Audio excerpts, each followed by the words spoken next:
Welcome back to Archaeology After Dark, everyone. In continuing with the theme of the American Revolution, the American 250, I've invited Tyler Putnam for the Museum of the American Revolution to talk to us today a little bit about what they have going on. Tyler, thanks for joining me.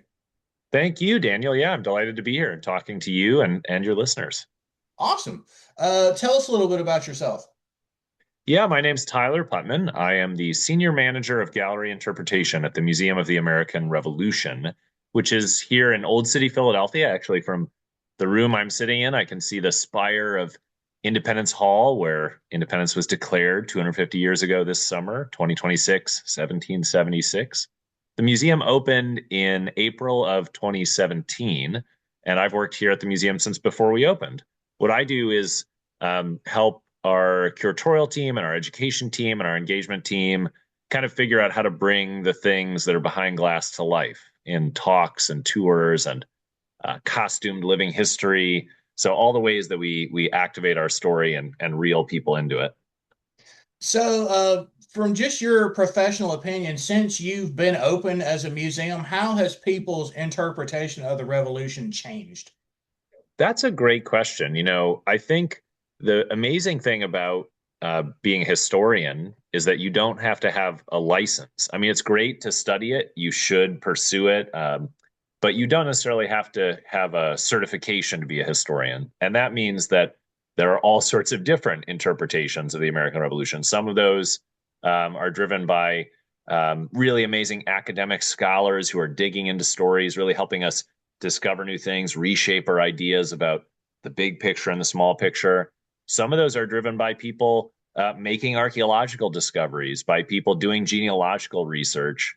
So in the last 9 years, certainly what I've seen evolve is the release of new books that have uncovered new details about the American Revolution and a kind of growing attention and enthusiasm for surprising neglected stories. There have been historians working on women's history and Black history and Indian history for generations in some cases, but I've been really excited to see that those stories are starting to make it onto the bookshelves of airport bookstores and kind of top of mind for people who want to know more about Native Americans and the Revolutionary War. Those things are really exciting. Yeah, that's something I've talked to a lot of people. Like I've done a few episodes about the revolution so far this year, and we all agree that the inclusion factor of the revolution has changed so much, especially since I was a kid. Like we never used to tell there were people who still supported the British. This wasn't a like 13 colony movement. Like there were some people who thought, okay, we probably wouldn't be able to survive without British support. Yeah, I mean, down in Alabama, where you are, where some of your listeners are, I mean, that was not somewhere where everybody thought that they were American, where everybody thought that they were British. That was a place where people were indigenous, they were Spanish, they were British, they were some amalgam. And so when the war broke out in 1775, um, as much as a lot of us might think we would have been the ones, signing a document with a quill pen or waving an American flag, statistically, most of us would have been on the fence, if not horrified by the revolution. I mean, because, especially people who owned businesses or were considered wealthy at the time, they depended heavily on the British to maintain themselves and their families. So they couldn't just, throw away their allegiance to the crown whenever they wanted to.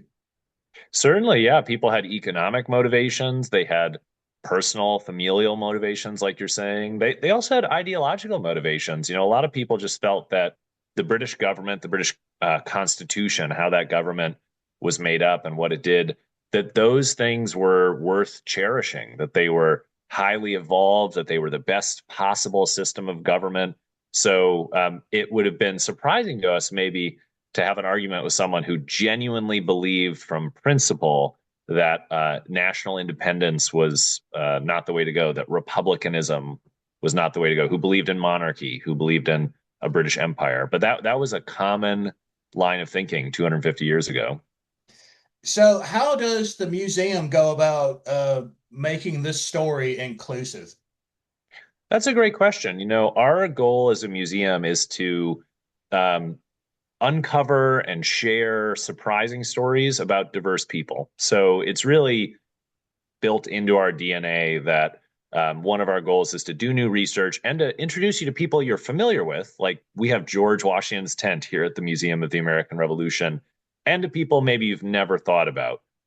We have a signed book written by a young enslaved African American poet named Phyllis Wheatley. And either way, whether you've thought a lot about George Washington, or maybe you've never thought that George Washington was relevant to your life, whether you've thought a lot about Phyllis Wheatley, if she looks just like you do, or if you've never thought at all about someone who was born in Africa, kidnapped and brought to America.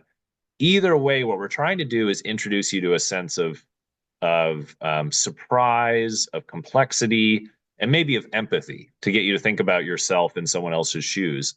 And sometimes that is about presenting someone with a story that is really approachable and familiar to them based on what they're interested in, who they are, what they look like. And other times it's about presenting people with stories that they find totally surprising, and that's thanks especially to our really amazing collection. We're a museum, so our job and our kind of responsibility is not to choose any story that we want from the documentary record or history, but to choose stories that we can illustrate and engage people in based on the physical things that are actually here in the building. And that can be both really exciting and empowering or limiting. There are countless objects that I'm sure, we and some of your listeners wish existed that would allow us to learn something or tell some story. But in the end, we're kind of working with what survives, what's known, what we can get here to the museum. But we certainly haven't run out of stories to tell with even those objects. And I completely agree with what you're saying, like, especially if you want them to be able to relate to something. People see George Washington as an icon of American history, of the American Revolution, and that's not, something people can just readily relate to on a day-to-day basis. But if you show them something like just your average, like, craftsperson or metal worker, like, used on a daily basis, they're like, okay, that's a guy or a person like me, and that's something I can relate to 250 years ago. That's exactly right. I mean, that's the real power of material culture. These objects that survive, they've outlasted anyone who ever made, touched, used them. But we get to imagine the human behind that. And it does work for George Washington too. If you're someone who's never quite been able to think that George Washington was real, that he didn't know what was going to happen next, that he had moments of uncertainty, that he made mistakes. There is almost no better way to imagine those things than to see the tent that he used in the Revolutionary War, a tent that is not very warm, that he used for 8 years, in a time when he only went home to Mount Vernon once. And to think about that long 8 year period for someone living out of doors is an amazing way just to kind of bring George Washington down maybe to our level and think about what it would have been like to have a conversation with him or to be under the canvas with him. So you guys probably have a lot of exciting programs going on throughout the year. What do you have going on right now? We have amazing things happening this year. Here at the museum, it's always 1776. It's always 2026. We've been in the American Revolution business for 9 years. We will be in the American Revolution business to come. But because there is so much really exciting history, anniversaries, national and local programming happening this year, we're doing, the best possible version so far of that. So the thing I'm most excited about is a special exhibition that's open right now. It's called The Declarations Journey. And this is our most ambitious exhibition we've ever done. It has objects on loan from all over the world. And what it does is carry the story of the Declaration of Independence mostly after July 4th, 1776, the first printings, how it's received in France, how it influences the Haitian Revolution, the Mexican and South American revolutions, and then how those international movements, all the way up to Gandhi's India, kind of blew back to the shores of the United States and influenced how Americans thought about their founding documents. So how did the women's rights movement, how did the civil rights movements, how did queer rights, how did the United Nations Declaration of Human Rights, how did all those things kind of place themselves in conversation with the Declaration of Independence? And sometimes that was about people modifying and adapting. Sometimes it was about people rethinking and generating new, broader or narrower ideas.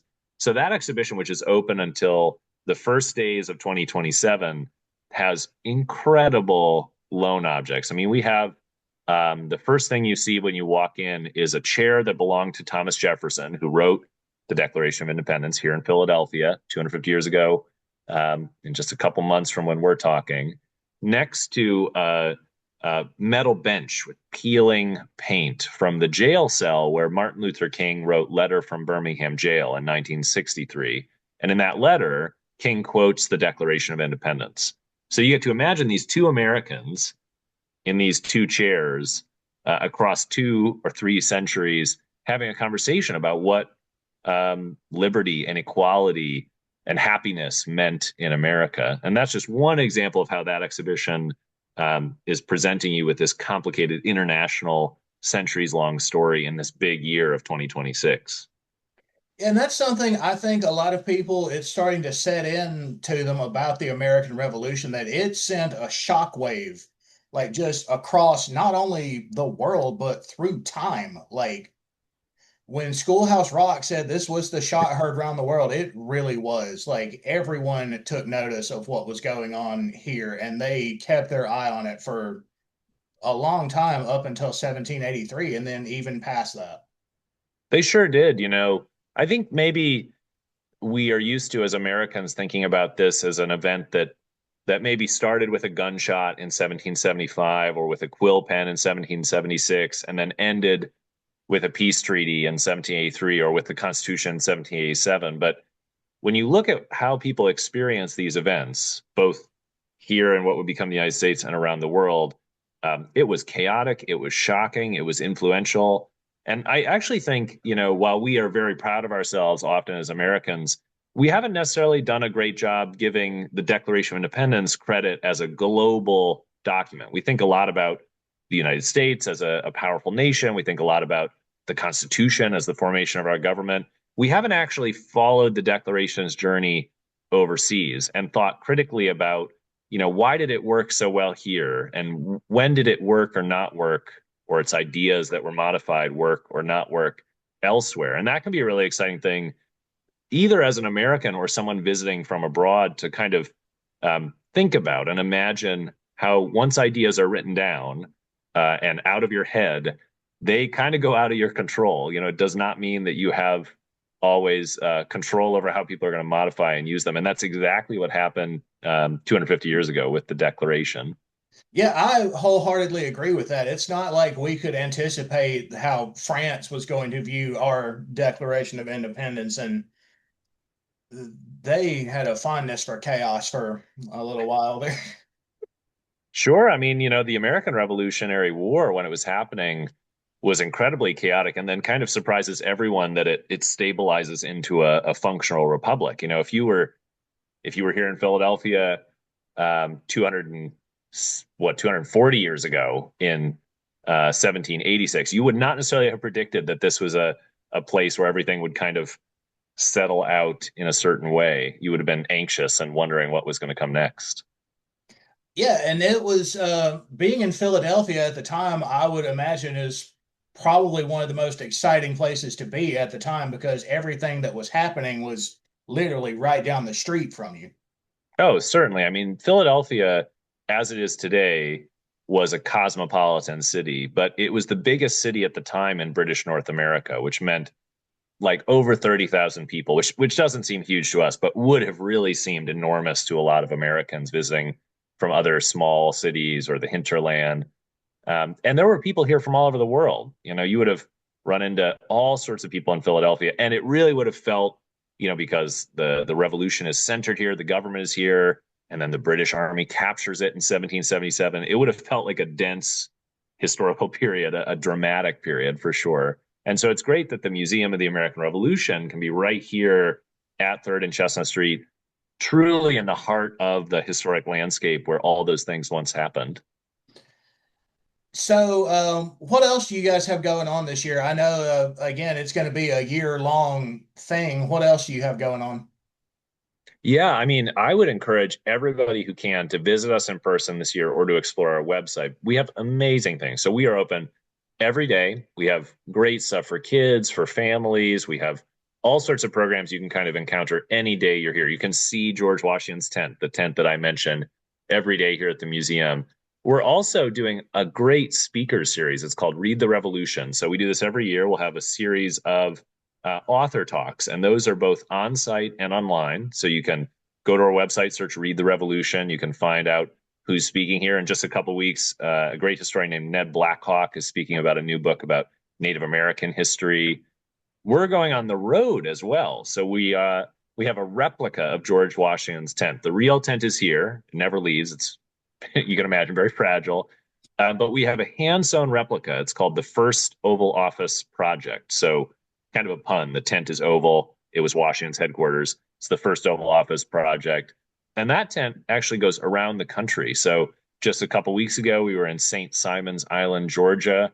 We're speaking now in March of 2026, so we're about to head down to North Carolina. We'll be in Charleston. We'll be in Newport, Rhode Island. We'll be in northern New Jersey. And that's a really amazing way to kind of take our stories and our mission and our objects, in the case of the replica tent, out into the world. Meanwhile, we have special events as well that folks should look up. So if you happen to be here at certain weekends, we'll do a great event called Maker's Day. Here later this spring, we're doing an event called Revolutionary Philadelphia 1776 this fall. And those are both big living history events. So you can meet people dressed like it's 1776, working on crafts and trades, sometimes actually debating the decisions they're about to make. So that's going to be a really amazing, like, immersive experience that happens a couple times a year. So this is more like an archaeologist question. How do you go about preserving George Washington's tent? Because I imagine that's organic fibers, so you have to take a little more care of it than you would say of something that's made of metal or glass. We sure do. You know, George Washington's tent, the one here, Washington's War Tent, was made in the late spring of 1778. So it is not quite 250 years old. Coming up in a couple years, we'll have a big birthday for that tent. And it has a remarkable story of how it even survived long enough to be in a museum. So even aside from how we take care of it, just imagining that for 250 years, everyday Americans made decisions about that tent that guaranteed that it survived to today is really remarkable. The way we take care of the tent, you know, if you imagine a big canvas tent, a lot of ropes around it, like a circus tent, smaller than that, but the same kind of idea. It's got poles, it's got ropes. In real life, that tent would be pulled under a lot of tension. It'd be pushed up into the air, it'd be hauled out with ropes. It's actually installed here on an elaborate, almost like two patio umbrellas. So it's resting in that three-dimensional shape, giving you the illusion that it's pulled under tension without actually putting a lot of strain on the fabric. We did a lot of work with professional conservators to make sure that that tent was stable, that it wasn't going to tear itself to pieces.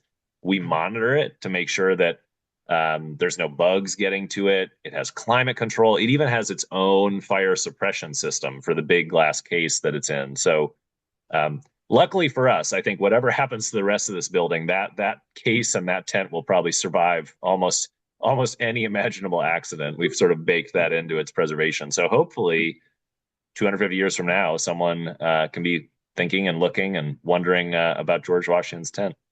Well, thinking about the George Washington tent makes me think of when anyone starts out in public history, one of the Mm. earliest historic preservation projects in the country was George Washington's house at Mount Vernon. Yeah. And I'm thinking, okay, people love this guy. It inspires people to get into history. And I'm just stoked to see people, like even students, who are just starting out being like, okay, George Washington lived here. George Washington slept in this. It is incredibly cool. Yeah, I mean, we have a great collaborative relationship with Mount Vernon, and we are often joking about who has the more important house of George Washington. He for 8 years he doesn't spend much time in that house at Mount Vernon, but he does in this tent. And I think if it was a brick and mortar structure, this tent would be a national shrine, right? But because it was canvas, it has a much more complicated mobile history. Just like it could be moved around during the war, it could be moved around a lot in the 250 years since then. So it really is a great object to think about and to help engage people in these stories with. Yeah. So speaking of students, we're about to the last segment of the episode. If students or people wanted to get involved or interested in the American Revolution, because I mean, this is the year to do it if they're going to, what would you recommend for them if they just wanted to learn more? Yeah, I mean, I think I would encourage anyone listening or thinking about this to realize that the American Revolution, while it did happen in Philadelphia, and if you can get to Philadelphia, that's an incredible experience. The American Revolution actually happened all over the world. So wherever you are, wherever you're listening, there were people there in 1776. And because of how news traveled and how people talked, they were thinking about the American Revolution. So I would say, as a first step, look into your local history. Go out into the town. Look for a plaque that says George Washington slept here or something happened here in 1776 and start to position yourself in a landscape, in a place that you might never have thought of as part of the American Revolution, but certainly was. You can visit our website. That's amrevmuseum.org, where we have countless amazing digital resources. I mean, you can kind of fly through 360-degree photographs of the replica tent I was talking about. You can do that in our museum galleries. So you can look at every object and every label in really fine detail on our website. So those are great ways to just kind of dig deeper thanks to what we've put online. A lot of the programs I mentioned, author talks, videos, fun little humorous segments are online as well. So that's a great way if you're not necessarily interested in exploring photos, you can watch a video. And for students and teachers in particular, we offer a lot of different things. So we do live virtual field trips. So if you're thinking, you'd love to have a Museum of the American Revolution educator talk to your students, but you're in New Mexico or California or Alabama, get in touch. We do just like this Zoom based conversation we're having right now. We can give virtual tours of the museum. We do special programs for students and teachers about African Americans, about what the work of museums is.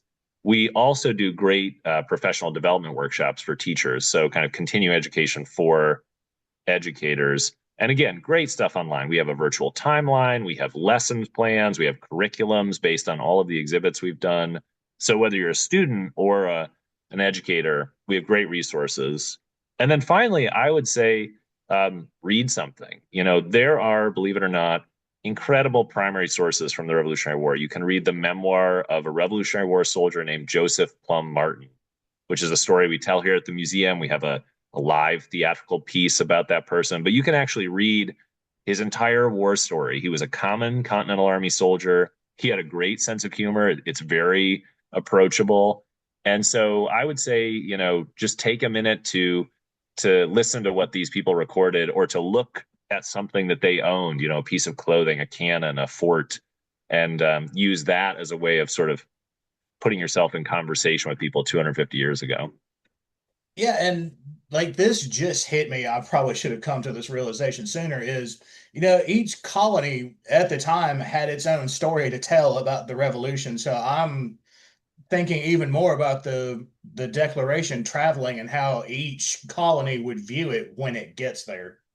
Yeah, I mean, when it gets to New York City, a couple days after July 4th, 1776, an enthusiastic crowd of sailors and soldiers rushes down to Lower Manhattan. They tear down a statue of George III, a big gilded equestrian horse-mounted statue.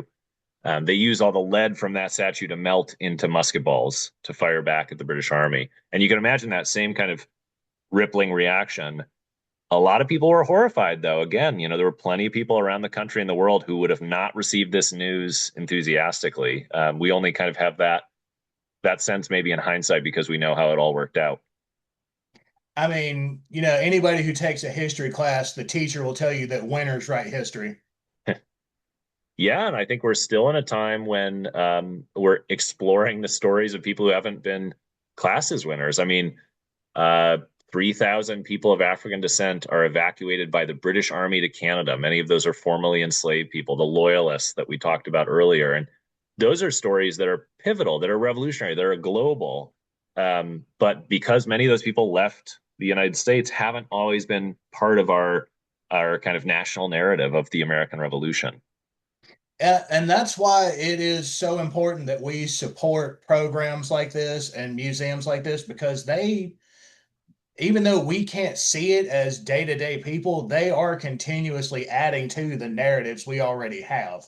Like, it is important that we keep adding little pieces to the puzzle that is American history, especially this year, since so many people are shifting their focus, not necessarily back to it, but putting it under a magnifying glass.